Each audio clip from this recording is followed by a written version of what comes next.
Good morning from Santa Barbara. Spill the tea with D&E.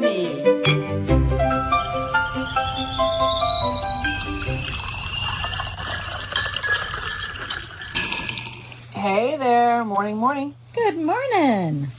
Another beautiful morning here in Santa Barbara. Yay. I am so excited. Very excited.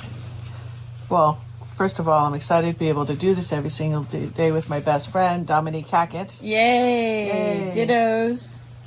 My name is Erica, and you have landed on Spill the Tea with D&E. This is where we take the stuff hiding in headlines sometimes, pour a little in the teapot, and ask the questions everybody else should be asking. What is really going on here?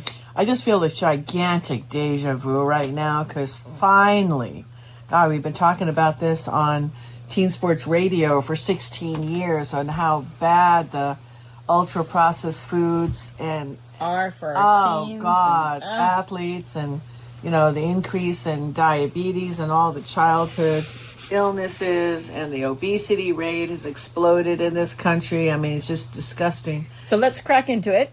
Big food goes to court. Are ultra-processed foods the next big tobacco? And we've been maintaining that they are. Well, there's just too many coincidences. There's a huge thread between the tobacco companies, really. Namely, is, for example, Philip Morris back in 85. They bought General Foods, they bought Kraft, and they were hiding under the political skirt loopholes that they were allowed to have. And then finally, the everything come tumbling down on them, like in the early 2000s. So what we're noticing is the same thing that's happening again. Finally, we're seeing some action on a lawsuit that was actually filed in December of 2025 in San Francisco. The city attorney filed a landmark lawsuit on behalf of the people of California against some of America's largest food manufacturers. Yes. Well, they're going to find out that these foods, they're engineered, and it's all done, it's all calculated, okay? And all the refined carbos and fats and salt and flavorings and all the textures and conveniences that encourage the repeat consumption, it actually almost ignites something in your brain. Oh, it just kills me that natural flavorings is actually a patent. Exactly. For a chemical. Horrible. And all these cereals and snacks and drinks and heavily marketed, and this is the thing that makes me vomit.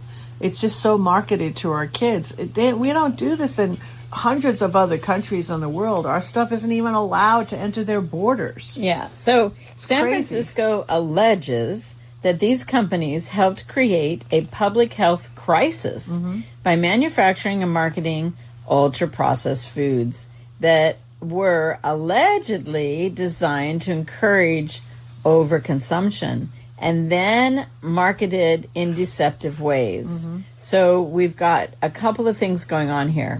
That they're alleging that they're actually designed to make us want to eat the whole bag. Isn't that weird how you open a bag of Doritos and then 2 minutes later you're like, where'd the bag go? Right. Oh, I ate it all. How did I eat it all? I don't even remember eating it all. The parallels to the processed food industry and the cigarette companies are identical. And it's going to take probably 6-8 years, but finally it's going to happen. This is going to work through the system. So the complaint invokes California's unfair competition law and public nuisance law. How interesting.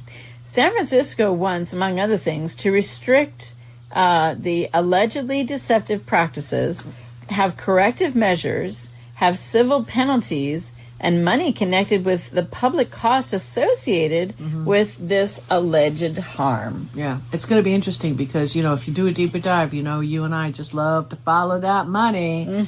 And if you go to the investment managers like Vanguard, BlackRock, you just look at how much they own a tremendous amount of stock in these companies. Big positions. Huge positions. Why is it that everyone keeps saying big tobacco when they're talking about ultra-processed foods? Well, the lawsuit, it just repeatedly brings us back to the cigarettes. because for decades, the tobacco companies sold a very illegal product, right?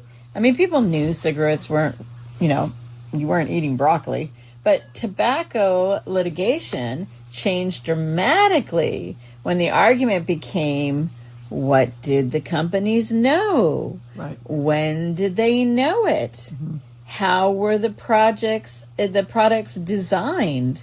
What did they tell the consumers? And who were they marketing to? And now we're finding that there's a similar framework when it comes to ultra-processed foods. Yep. Well, it's just like, that's the juicy part, really. But we do need to make an important distinction. Food is not tobacco, right? We need food to live. And not every processed food is unhealthy. Well, all I can say is Philip Morris and R.J. Reynolds owned an enormous food businesses, okay, during the same period of ultra-processed foods. Well, but while that was exploding, that's when they bought in. Gotcha. All right? What exactly counts as ultra-processed? So some of the science is getting harder to ignore, but it isn't as simple as a headline. We have to be careful. There's a growing body of research associated with diets that have ultra-processed foods and unhealthy outcomes, right? So I think the ultra-processed food means that you really can't recognize it for when it was originally. Right. And there's a lot of scientific tea about this. Some of the research is observational, but I think we can all agree that ultra-processed does not make us feel better.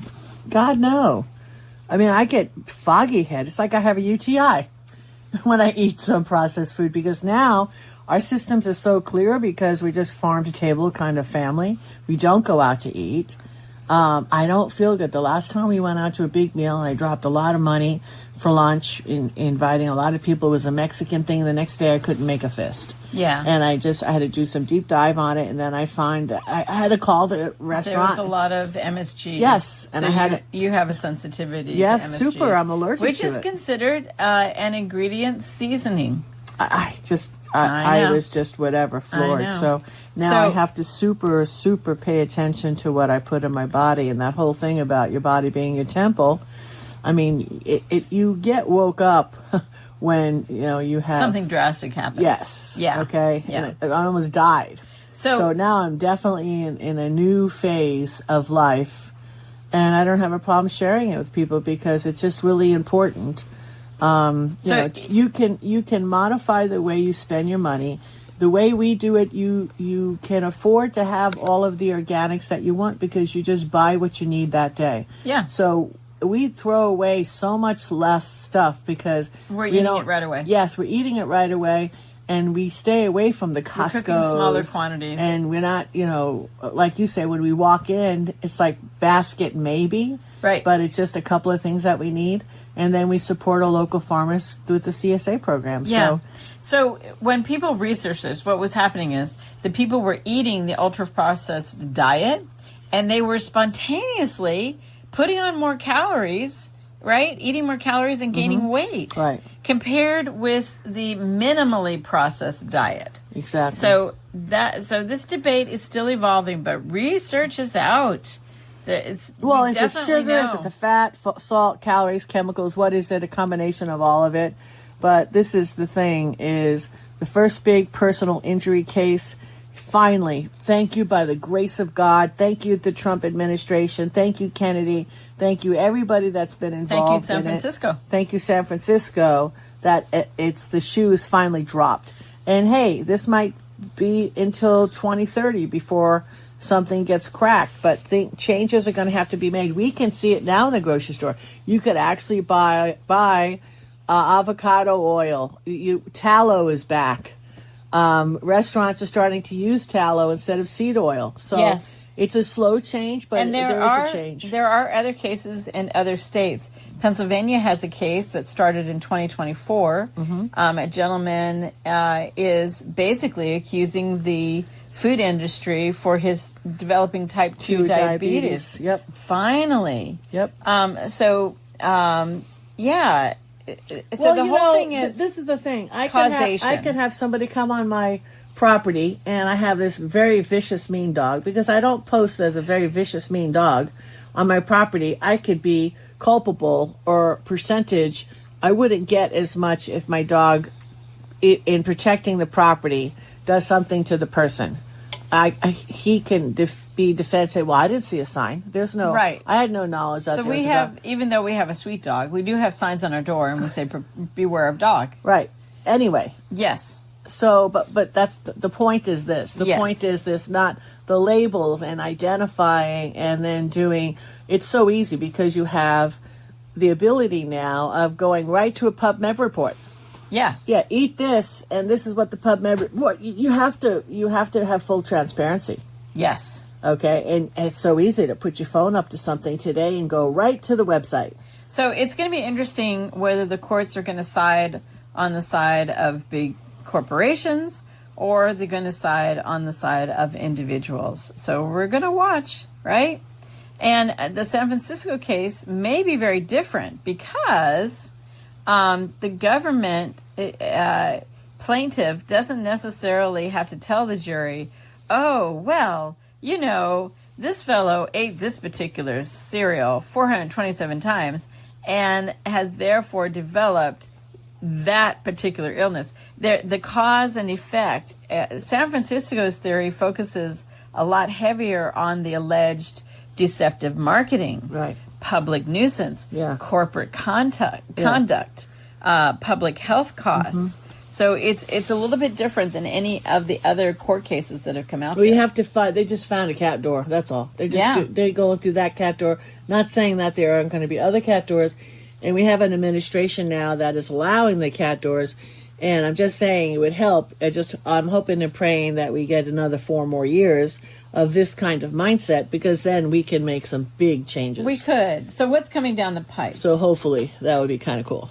Today's tea gets really interesting if the plaintiff begins finding successful legal theories. We could potentially see several different categories of cases, right? Yeah, exactly. Not guaranteed, but possible. And we're talking about consumer lawsuits, personal injury lawsuits, because, hey, there's advertising out there that says healthy, natural, Right. wholesome. Exactly. And then it turns out that that is not the case for those foods. Exactly. How about all the breads that say natural, healthy, wholesome, and they have all the glyphosates in them? Exactly. So we're going to watch this. This is very interesting. I'm so happy. And there's the big food side of the argument, right? We have to pour the tea on both sides. Yeah. The food industry is arguing that ultra-processed food doesn't yet have a universally agreed scientific or regulated definition. They also argue that processing itself doesn't automatically determine whether a food is nutritious or not nutritious. So they have a point. There's no point to that. Just like saying the cigarettes, even though they put a warning label on the cigarette box, so they're like, it doesn't cause cancer. I mean, come on. Yeah. Okay? So see, come on. And it's just like these things. It depends upon the body type, and the person who is consuming all this stuff doesn't cause diabetes. well, we should go to the word of the day, which is causation, because correlation is not necessarily causation. In other words, you can see some things linking, but it takes a little bit more to actually prove out causation. Hey, if we could just stop at the marketing, I would be happy. Yeah. Okay, and full transparency, that's fine, because parents, that's why you're supposed to be a parent, a grandparent. Even if the parents weren't that great, maybe they become better grandparents because they got older and wiser. So what do we do with all this information? Do we need to be afraid of every package? I would say you need to read the package. Flip it over. You need to read. Look at the ingredients. Yes. If what I have told teens on Teen Sports Radio, if there's more than 5 ingredients, put the package down. I agree. Just put it down. You could even be like, really say, hey, if it doesn't come from the ground, like, don't buy it. Yeah, and if you can't read it and you can't pronounce it, your stomach can't pronounce it either. Exactly. True. Let's do some homework for the week. Okay, here's today's spill the tea homework. Go to your pantry tonight and pick out 5 foods that you buy regularly. Okay, don't throw anything away. Don't panic. Okay, I'm just trying to do this is like a wake up. I mean, don't judge yourself. No shame. Read the ingredients. People I love it would say, "Oh my God, I lived on Fruit Loops." Yeah, go Google what the ingredients were in back Fruit in the Loops 1950s and 60s and 70s and 80s because and look it at did what it really, is now. It's changed. It's changed. Oh, okay, gosh. it actually you really had fruit flavor back then. Yep. So now, I mean, you can't even, the meat's already changing. Yep. They're making lab meat and everything. They're making lab eggs. They're making lab everything. Fish. The farm-grown fish is grown off of chicken manure. I know. It's just on and on. So all I'm saying is just take those things. Read it. Think about it. Just read it, okay? And then figure out why you're buying. Is it a price? Is it taste? Is it just because of the habit?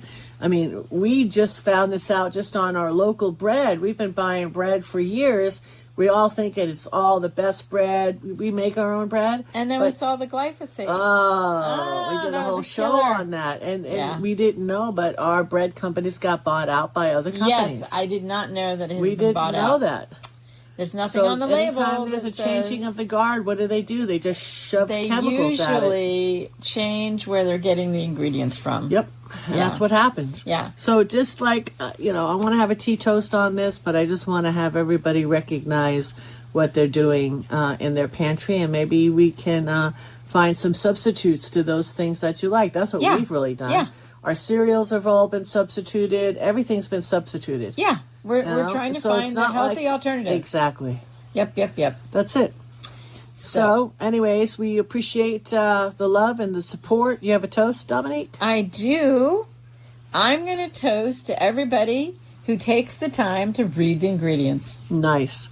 And I'm toasting all the attorneys that got together to make this happen. Aww. I'm not a big love of the law when it comes to that. Well, you love the law, but lawyers. I have found more so than not, it's like a just us society. Ouch. Just us, right? Yes. But I think that we got a shot at this. And I was just as excited when they came down on the having a mom that passed away with cancer and losing a lot of friends to cancer. I was really excited when they came down on the cigarette companies, and now, again, it might take 6, 8, 10 years, but hey. I think the food industry has got to change. Yes, and this is hurrah to that. It's going to cause other things because this is happening. Yes. When you shine light on something. So anyway, that's it for right now. If you'd like to support us in a more loving way, you can go to sbwellness.org. We appreciate it. All the money stays local. We support and educate kids, giving them the tips and tools that they need to survive in this modern world. That's it for now. God bless you all.